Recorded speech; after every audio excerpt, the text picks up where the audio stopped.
This is the area right here in the Lower Sioux where the War of 1862 originated. My background is in filmmaking. I initiated a research back in 1997 to research the history of the War of 1862 about my ancestors. We as Dakota people have a sacred history. It all stems from our understanding from our creation story all the way through our way of belief, through our spiritual understanding. My grandfather, medicine bottle, was hung at Fort Snelling on November 11th, 1865, along with Little Six. And my emphasis is on the cause of the War of 1862. As we all know, there's two sides of the story. When we made the Treaty of 1851 and 1858 here in Minnesota, in exchange for 25 million acres, we would be given 10 acres of land on each side of the Minnesota River, from close to New Ulm all the way up to past the border of South Dakota today.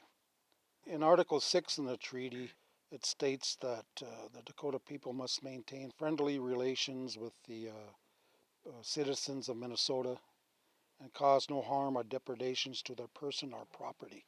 But if they do cause harm to the settlers, citizens of Minnesota, then the government can take their treaty money and repay that back to the settlers or whoever was harmed. This left it open then for the U.S. government to really sit back and wait for a war to start. When the payments came here every summer in August for education, for supplies for horses and other plows, for them to have get into agriculture, which a lot of our people did. We had over 5,000 acres that we developed. We had over 200 houses here at Lower Sioux at one time before the War of 1862. We were making a transition and living in two worlds.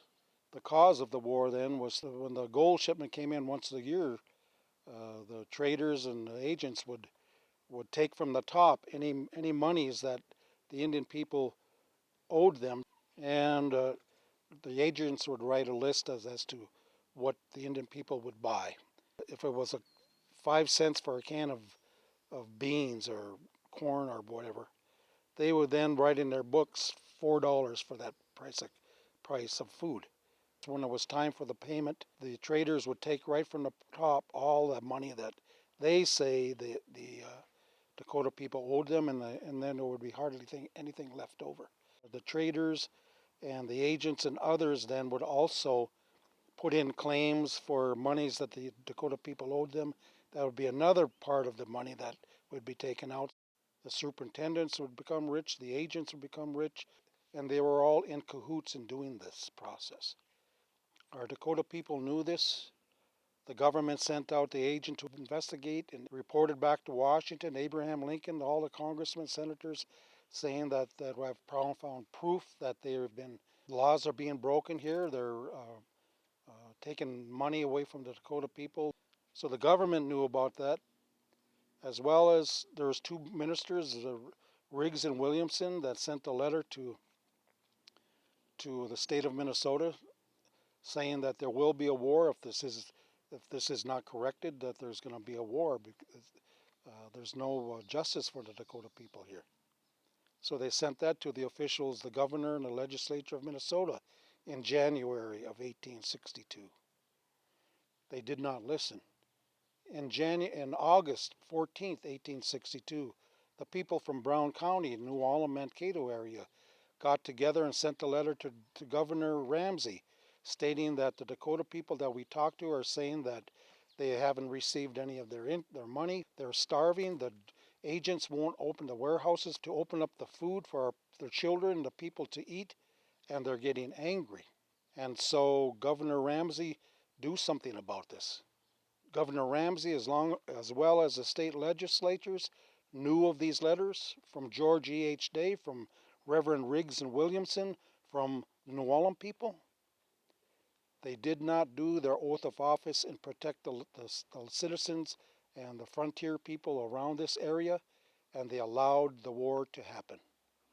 They also had 5,000 Minnesota militia ready to go to the Civil War, ready and waiting at their disposal in St. Paul.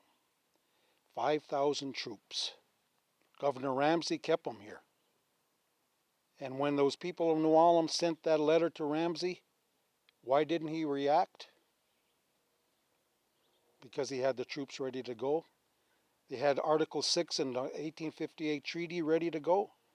So let's let the young warriors get tired of this. Let them get angry and let them start a war. And when they do, then we can follow up and get all of the land in Minnesota, remove them out of the state of Minnesota and get all of the Dakota land. We all have to heal. And so let's begin that healing. Let's have the courage and look at history the way it was. We're not here to change the history. We're here to tell the story of what our research has always been in the books, but never has been told by the Dakota people. The writers of history had a way of telling the story because they had to justify the means. And that's what the Dakotas had to live by all these years. And so it's our time to tell our story, and we are. And in a good way, as balanced and fair way as we possibly can, so that our young ones can have a better understanding of history. And as I mentioned, that process. So we can all go on in the future here to look at each other as human beings